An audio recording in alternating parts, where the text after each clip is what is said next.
ভাই। Hello movie lover ভাইয়েরা, কেমন আছেন আপনারা? চলে এলাম কালকি মুভির রিভিউ নিয়ে। মাত্রই কালকি মুভির ট্রেইলারটা দেখলাম, ভাবলাম আপনাদেরকে জানাই কেমন হলো ট্রেইলারটা, আর সাথে হালকা কিছু ব্রেকডাউন করি।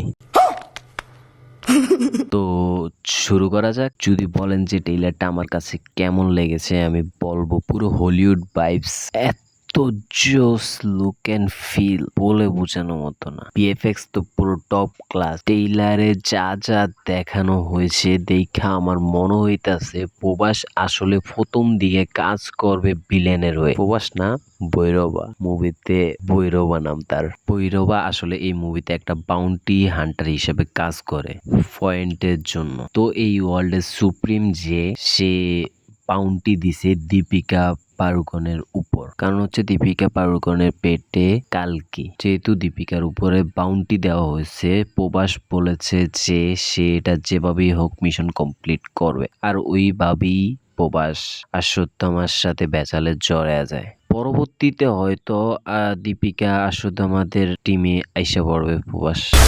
वो लड़की मुझे चाहिए। पॉइंट ये है कि मैं ही हूं जो उसे ला सकता हूं।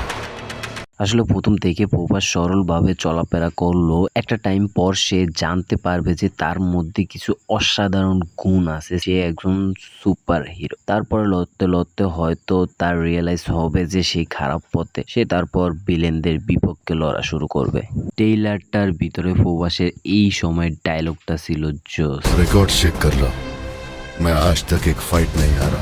উফ, কি ডায়লগ রে ভাই! ফাইটিং সিনগুলি কিন্তু খুবই সুন্দর হয়েছে। মুভিতে ইমোশনের উপর একটু বেশি ফোকাস করা হয়েছে, তাছাড়াও পুরো মুভি জুড়ে ফানি কিছু মুভমেন্ট আছে। Overall I think this is good. তবে ভাই সারপ্রাইজ হিসেবে কমল হাসানের এন্ট্রিটা পুরো আগুন।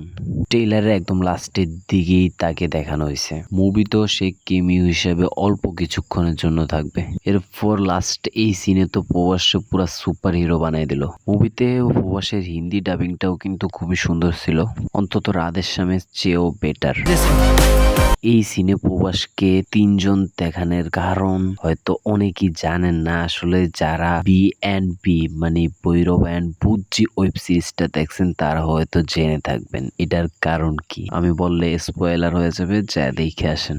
ভাই মুভিতে একটা জিনিস সবার ভাবনার বাইরে, আর সেটা হলো সবাই ভাবছিল কালকি হয়তো প্রভাস, কিন্তু না, প্রভাস হচ্ছে ভৈরব আর কালকি হচ্ছে অন্য কেউ। দেখা যাক কি টুইস্ট হয় মুভিতে। আশা করি খুব সুন্দর হবে, হলিউডকে টক্কর দেওয়ার মতো মুভি। তো আজকের মতো এখানেই শেষ করতেছি, দেখা হবে অন্য কোনো মুভি রিভিউ নিয়ে।